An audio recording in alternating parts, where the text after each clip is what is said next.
नमस्कार, जय जोहार। साथियों, जागो पंच में आप सभी का हार्दिक स्वागत, अभिनंदन। साथियों, हमारे समाज में देवी देवताओं का वर्चस्व घर घर है। जो हमारा हिंदू समाज है वह इन देवी देवताओं से अछूता नहीं है, और साथ ही साथ हमारे समाज में देवी देवताओं का इतना प्रभाव है कि यदि देवी देवताओं के विषय में किसी से भूलवश एक शब्द भी निकल जाए तो लोगों की भावनाएं बहुत जल्दी आहत होती हैं। तो साथियों, इसी संदर्भ में आज का ये वीडियो होने वाला है। आप सभी को मैं सबसे पहले बता दूं कि आज का वीडियो होने वाला है कि ब्रह्मा को आप सभी जानते हैं। ब्रह्मा का एक ही मंदिर पूरे भारत में है, जबकि बाकी सभी देवताओं का मंदिर, यानी जो त्रिदेव में से जो दो देव हैं उनके मंदिर लगभग हर जगह पाए जाते हैं, या तो उनके अवतारों के पाए जाते हैं या फिर उनके पाए जाते हैं। तो साथियों, आखिर ब्रह्मा का मंदिर पूरे भारत में क्यों नहीं है, ये सवाल बहुत बड़ा है। तो साथियों, इस विषय में आप दैनिक जागरण जाएंगे, दैनिक भास्कर जाएंगे, अमर उजाला जाएंगे, नव भारत टाइम्स जाएंगे, बहुत सारे समाचार पत्रों ने यह लिखा है कि आखिर जो ब्रह्मा का मंदिर था वो भारत में एक ही जगह क्यों है, वह भी पुष्कर में। तो इसके लिए उन्होंने लिखा हुआ है कि हिंदू ग्रंथों और पुराणों के अनुसार ब्रह्मा, विष्णु और महेश को सृष्टि का निर्माता, पालनकर्ता, संहारक माना जाता है। लेकिन आपके ये मन में सवाल कई बार आता होगा कि विष्णु, महेश, शिव तो दुनिया भर में मंदिर है। यही मैंने बात की थी, यही इन्होंने भी लिखा है। तो लोगों ने इनकी घर घर स्थापना कर रखी है, और आप सभी जानते होंगे ब्रह्मा की स्थापना भी लोग अपने घरों में नहीं करते, उनकी पूजा तक नहीं करते। आखिर क्यों? सवाल बड़ा है। यही दैनिक भास्कर भी कह रहा है, और यही अमर उजाला और यही अन्य पेपर भी कह रहे हैं। और सबसे बड़ी बात, उनका मंदिर केवल एक ही जगह है, वह है पुष्कर। तो आखिर ब्रह्मा की पूजा को वर्जित क्यों माना गया? आखिर ब्रह्मा की पूजा को इस तरह से बंद क्यों किया गया? ब्रह्मा की पूजा की क्यों नहीं गई? उनकी पूजा पे इस तरह की रोक क्यों है? ये सारे सवाल हमारे मन में कौनते हैं कि आखिर वो त्रिदेवों में से एक देव है, तो इस एक देव को इस तरह अछूता क्यों छोड़ रखा है? तो इसके पीछे जो ये सभी पेपर हैं, जितने भी पेपर हैं जहां से मैंने ये स्रोत लिया है, वहां से ये बताते हैं कि दरअसल देवी सावित्री के शाप के कारण ब्रह्मा जी की पूजा जो है वर्जित मानी गई। तो साथियों, वर्जित तो मानी गई, चलो ठीक है, कोई बात नहीं। श्राप दे दिया किसने?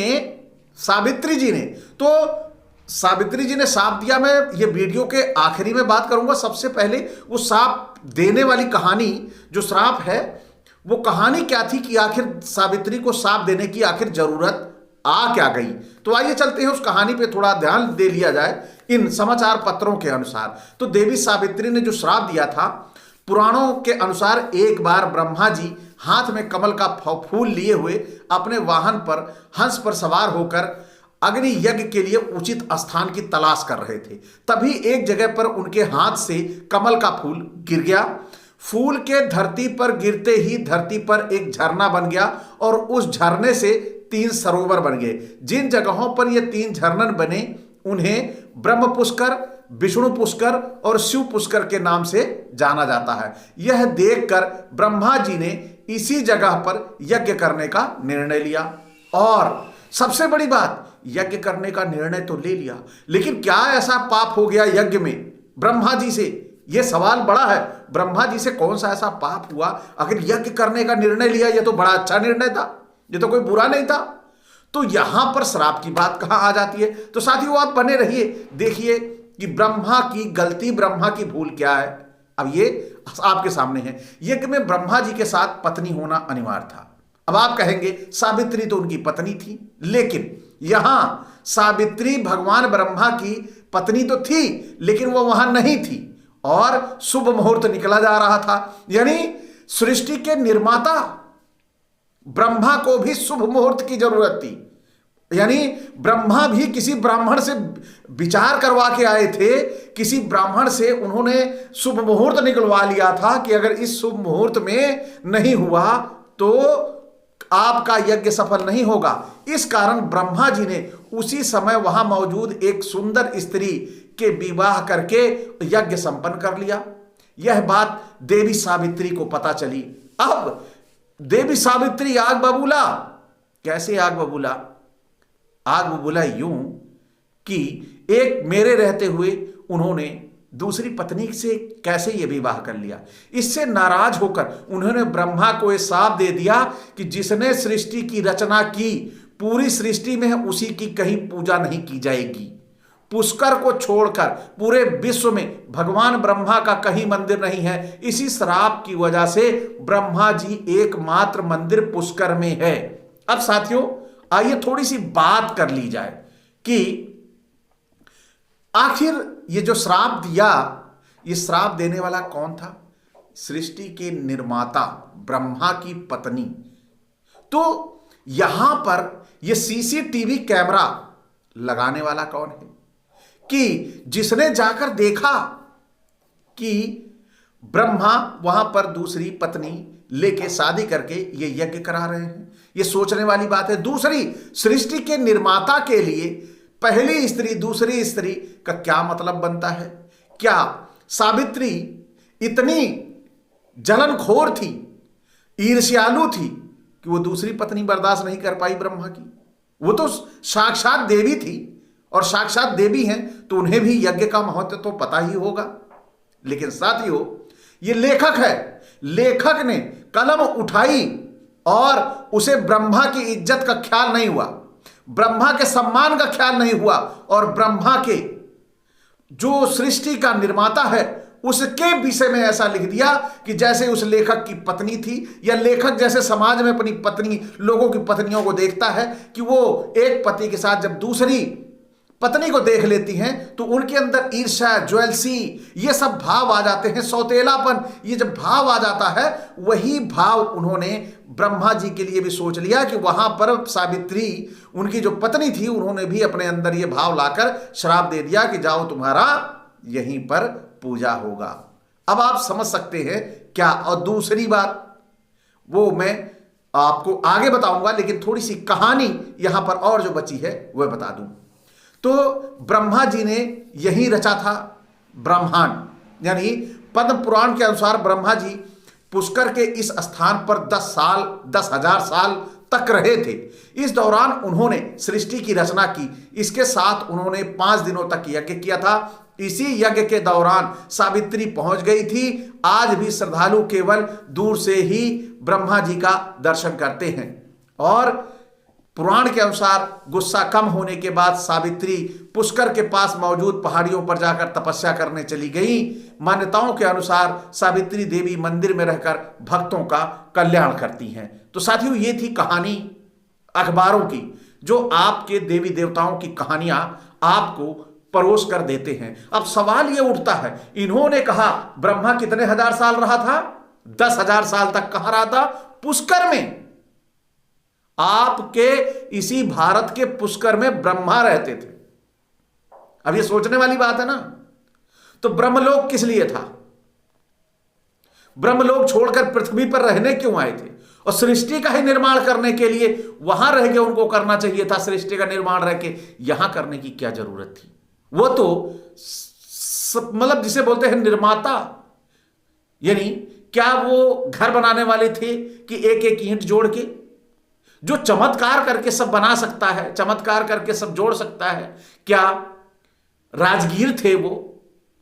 क्या मजदूर थे वो? क्या किसान थे वो कि फसल का एक एक सिंचाई करके यहां देख रहे थे? साथियों, ये सोचने वाली बात है। और ये देवी देवता सारे के सारे हमारे पृथ्वी पर विचरण किया करते थे, यहीं रहा करते थे 10-10 हजार साल। ये आप सुन चुके हैं। और जब इतने सालों ये देवी देवता इसी पृथ्वी पर रह लेते हैं, रहते हैं, तो यही देवी देवता जो हमारे देश में अत्याचार होता है, हमारे देश में बहन बेटियों के साथ दुष्कर्म होता है, हमारे देश के अच्छे अच्छे लोग मारे जाते हैं, बेवजह उनको दंड दिया जाता है, वहां पर ये इतने साल पृथ्वी पर रहने वाले दोबारा लौट कर नहीं आते। ये उस समय 10,000 साल रहा करते थे, क्या आज आकर ये 2 साल भी नहीं रह सकते? सोचने वाली बात है। और तब यज्ञ करने के लिए इन्हें राजस्थान का पुष्कर अच्छा लगता था। आज क्या पिछले 4-5 हजार सालों से क्या ब्रह्मा जी ने यज्ञ करना बंद कर दिया? और सबसे बड़ी बात इसमें आपने देखी होगी, वो भी मुहूर्त के हिसाब से आए थे यज्ञ करने के लिए। उनको मुहूर्त किसने बताया था? यानी ब्रह्मा भी मुहूर्तों का गुलाम है। ये मानवीय सोच है और ये मानवीय सोच ही किताबों में दिखाई देती है। ये मानवीय सोच है कि ब्रह्मा को एक पत्नी की जरूरत थी यज्ञ करने के लिए, तो उन्हें दूसरी पत्नी लेनी पड़ी। क्या ब्रह्मा को पता नहीं था कि मैं अपनी पत्नी सावित्री से गलत कर रहा हूं? सृष्टि का निर्माता ही अपनी पत्नी के साथ गलत करेगा? ये कौन सोच रहा है ईश्वर के बारे में? तो जो ये मानवीय सोच वाले लेखक हैं, इन्होंने कभी ये नहीं सोचा कि हम किसकी बात कर रहे हैं, सर्वशक्तिमान की बात कर रहे हैं, उस ब्रह्मा की जिसने सृष्टि का निर्माण किया। एक तरफ तो हम बोलते हैं कि वो सृष्टि के निर्माता हैं और दूसरी तरफ उन्हें हम बांध देते हैं अपनी मानवीय सोच में। क्या ये ईश्वर का अपमान नहीं है? क्या ये आस्था और विश्वास के साथ खिलवाड़ नहीं है? तो आखिर इस तरह आस्था और विश्वास के साथ खेल कब तक होता रहेगा, यह हमें सोचना होगा। तो साथियों, अगर आपको यह लगता है कि ब्रह्मा 10,000 साल यहीं पुष्कर में रहे थे और उस 10,000 सालों के बाद इस पृथ्वी पर एक बार भी नहीं आई, एक बार भी यज्ञ करने की आज उनको क्यों नहीं जरूरत है, अगर आपको यह महसूस होता है तो आप सभी कमेंट करके जरूर बताएं। और इसी के साथ मैं विदा चाहूंगा, इसी एक अपेक्षा के साथ कि आप पौराणिक कथाओं को अपने ईश्वर से मत जोड़ें। यह ईश्वर का अपमान है, ईश्वर के साथ अत्याचार है, ईश्वर को नीचा दिखाना है और ईश्वर के बारे में गलत सोचना है। ये पौराणिक कथाएं ईश्वर के बारे में सरासर गलत कहती हैं। अगर आपको मेरी बात सच लगती है तो आप कमेंट करके जरूर बताएं। और जो साथी यहां तक देखते आए, उन्हें लगता है कि जागो पंच की यह चर्चा, आज का वीडियो बड़ा महत्वपूर्ण था, तो वह चैनल को सब्सक्राइब करना ना भूलें और साथ ही बेल आइकन की घंटी भी दबा लें, जिससे हमारे वीडियो का नोटिफिकेशन आपको त्वरित गति से मिल जाए। इसी के साथ, इसी एक अपेक्षा के साथ विदा कि आप कमेंट करके जरूर बताएंगे कि वास्तव में क्या ब्रह्मा धरती पर आए थे, और आए थे तो क्या उनकी पत्नी ईर्ष्यालु थी? क्या उनको शुभ मुहूर्त की जरूरत थी? क्या उन्हें पृथ्वी पर ही आके यज्ञ करने की जरूरत थी? ये सारी चीजों का जवाब आप सभी कमेंट में जरूर देंगे। इसी के साथ विदा, नमस्कार, जय जोहार।